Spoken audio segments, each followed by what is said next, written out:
ele foi até o acervo da Memória Paulista, em São Paulo, e no arquivo que existe do Estado, na capital, e resgatou toda a história da nossa cidade. E eu tenho uma cópia disso em casa, né? Ele me deu em 2 DVDs, e tem outros pontos também que a gente tem. A gente está lutando aqui para Botucatu, que Botucatu tem um arquivo público municipal para que a gente resgate toda essa história. Para quem não sabe, aqui no fundo da casa tem um dos únicos pontos que a gente tem toda a história da nossa cidade, desde que Botucatu era uma vila até hoje. Até tudo isso que está acontecendo aqui hoje vai para esse arquivo.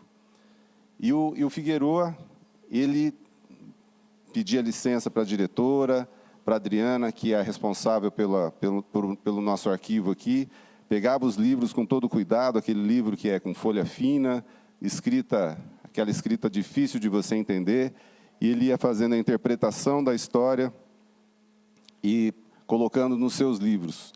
E ajudando outros escritores também a escrever os seus livros aqui, cada um com o seu tema. Então, o Figueroa, eu vou ler aqui a justificativa para ficar registrado na memória dele aqui, no nosso arquivo aqui da Câmara Municipal. Se você tivesse que indicar alguém que possa falar com propriedade sobre os fatos antigos que ajudaram a construir a história de Botucatu, que nome lhe viria à cabeça? Muitos devem ter respondido, e com razão, João Carlos Figueroa. João Carlos Figueroa nasceu em Botucatu em 20 de agosto de 1944 e transformou-se em uma espécie de guardião da história da cidade, filho de Félix Figueroa e Luísa Paganini Figueroa. Figueroa passou pelos bancos do Colégio Diocesano e formou-se professor em 1963, no Instituto de Educação Cardoso de Almeida, IECA. Aos 12 anos, já trabalhava como office boy na Rádio Emissora de Botucatu, PRF8, e no jornal Correio de Botucatu, ambos pertencentes à sua família. No começo, fazia serviço de escritório e de entrega. No rádio, as mudanças constantes na equipe, ocorridas entre 1956 e 1960, lhe deram as primeiras oportunidades. Inicialmente na área esportiva, com apenas 13 anos, o garoto já estava credenciado para atuar na cobertura dos Jogos Regionais da Sorocabana. Foi nessa mesma época que teve o primeiro contato com a política, que, de certa forma, viria acompanhá-lo ao longo da vida. Muito por conta da atuação dos tios Otacílio e Plínio Paganini, que chegaram a presidir, inclusive, a Câmara Municipal. O Plínio Paganini leva, inclusive, o nome aqui da tribuna. Em 1959, ano da morte de seu pai, Figueroa foi levado para acompanhar a campanha do tio como forma de aliviar a tristeza. Por anos, fez a cobertura das sessões da Câmara, por 10 anos. Conviveu com políticos diferenciados e acompanhou debates célebres em um tempo em que vereador não recebia salário. Na equipe de esportes, fez de tudo um pouco. Foi responsável de campo, comentarista e apresentador de programa. Com o tempo, vários profissionais deixaram a emissora, alguns contratados pela Rádio Municipalista, inaugurada em 1962, muitos buscando uma nova vida em São Paulo. Um ano antes, Figueroa havia concluído o curso colegial. O momento era de decidir seu futuro, e na época Botucatu ainda estava mergulhada em uma profunda depressão econômica. Em 1964, antes de completar 20 anos, desembarcava em São Paulo para tentar a sorte. 3 dias depois, com um recorte de jornal na mão, conseguiu emprego no escritório de uma empresa americana que fabricava conectores elétricos e lá permaneceu por pouco tempo. Trabalhou por 7 meses na agência central do Banco Moreira Salles. Deixou o posto ao ser aprovado em um concurso público para atuar como correspondente da Secretaria do Governo. Lá ficou por longo período. Na mesma época, resolveu dar aulas em uma escola rural no bairro Cocaia, região de Parelheiros, no extremo sul da capital. O Brasil já vivia sob o regime militar. À noite, Figueroa frequentava o curso de Ciências Sociais da Universidade de São Paulo, USP. O envolvimento com o movimento estudantil rendeu-lhe 10 anos de direitos políticos cassados. Ao final do processo, foi inocentado, mas as consequências ficariam para sempre. Além de não conseguir concluir o curso, perdeu as chances de ser eleito vereador em seu retorno a Botucatu. Já na década de 1970, com a anistia e o fim do estado de sítio, Figueroa foi candidato em 1982, mas as condições já não eram as mesmas. Sua nova passagem pela PRF-8 deu-se até 1976, mas sempre buscando conciliar com outras atividades que lhes garantissem reforço no salário. Ao lado de Néder Filho e Walter Pasqualic, criou um curso preparatório para o exame de madureza que funcionou entre os anos de 72 e 73, no Colégio La Salle. Também chegou a dar aulas de História no curso pré-vestibular Carlos Chagas, entre 72 e 74. O empreendimento que fez mais sucesso foi a carimbadora gráfica JC, que funcionou entre 1976 e 1983. Tentou enveredar por outras áreas, mas as tentativas naufragaram, segundo ele, por falta de planejamento. Montou uma livraria, não deu certo. Chegou a ser dono de uma casa noturna chamada O Porão, que funcionou no subsolo da antiga Casa Royal, onde hoje está instalada a Magazine Torra Torra. A chegada dos filhos Fábio e Bruno fez crescer a necessidade de encontrar alguma estabilidade. Resolveu voltar para São Paulo.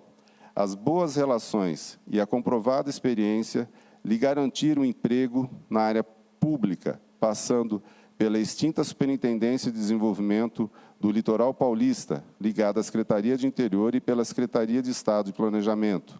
Nesse período, aproximou-se de José Serra, com quem viria a trabalhar em seu escritório político até 1994. Ainda nessa época, em São Paulo, Figueroa começou a fazer pesquisas e estudar a história de Botucatu. Com as noites livres, passou a frequentar a Biblioteca Mário de Andrade. O interesse inicial era sobre o estudo do topônimo que dava nome à cidade. Trabalhou no tema até 1991, quando publicou uma pequena revista durante uma semana cultural organizada pelo escritor Francisco Marins, no Centro Brasil-Itália. O material foi transformado no primeiro livro de sua autoria, chamado Ibitu Catu, interpretação dos vocábulos indígenas que formam o nome Botucatu. Ali nascia o historiador João Carlos Figueroa. De volta à terra natal, recebeu o convite para escrever em jornais sobre a história da cidade. Primeiro no Correio da Serra. Em 1994, publicou um artigo sobre a Revolução Tenentista, de 1924. A boa repercussão o estimulou a seguir em frente. Depois veio o convite do jornalista Haroldo Amaral para colaborar de forma mais intensa no Diário da Serra. Em meados de 1997 e 1998, quando Amaral transferiu-se para a Gazeta de Botucatu, colaborou por 5 anos seguidos, organizando os famosos cadernos especiais que o jornal publicava no aniversário da cidade. A pedido do proprietário Adolfo Dinucci, contou a história dos italianos em Botucatu, dos afrodescendentes, das igrejas católicas e protestantes e do poder judiciário, que depois foram publicados em formato de livro. Voltaria a colaborador com o Diário da Serra praticamente até seu fechamento. Em 2005, já reconhecido como um dos principais historiadores da cidade, foi convidado pelo secretário de Comunicação, Eric Facioli, para organizar a reedição do livro As Chegas para a História de Botucatu, de Hernani Donato. Ali começava uma nova etapa de sua vida. O livro foi lançado em 2008 e em 2 volumes, obras primorosas. Nessa mesma época, o secretário de Educação, Gilberto Borges, havia contratado uma editora para fazer uma cartilha sobre Botucatu e coube a Figueroa a missão de definir, organizar e produzir o conteúdo. Esses 2 trabalhos permitiram a Figueroa se aperfeiçoar ainda mais na história de nossa cidade. foi presidente do Centro Cultural de 2007 a 2015, quando teve a oportunidade de tirar da gaveta uma série de trabalhos que vinham sendo adiados por falta de tempo. Destaca a criação do Cineclube Botucatu, iniciativa que perdurou por 5 anos. Outra iniciativa de Figueroa foi a publicação em livro dos artigos do Dr. João Nogueira Jaguaribe, considerado o primeiro historiador da cidade. Em 2016, tirou do papel um projeto que idealizava há 10 anos, o livro Boca do Sertão, que traz a história completa resumida de Botucatu. Em 2013, ao deixar a prefeitura, onde atuou como secretário de Descentralização e Participação Comunitária, ingressou em um curso de licenciatura em História à Distância, onde formou-se aos 75 anos. João Carlos Figueroa faleceu em 1º de novembro de 2023, deixando um imenso vazio nos corações de todos que amavam a história de nossa cidade. A grandiosidade do historiador João Carlos Figueroa combina plenamente com a sala destinada ao armazenamento do acervo documental da Câmara Municipal de Botucatu.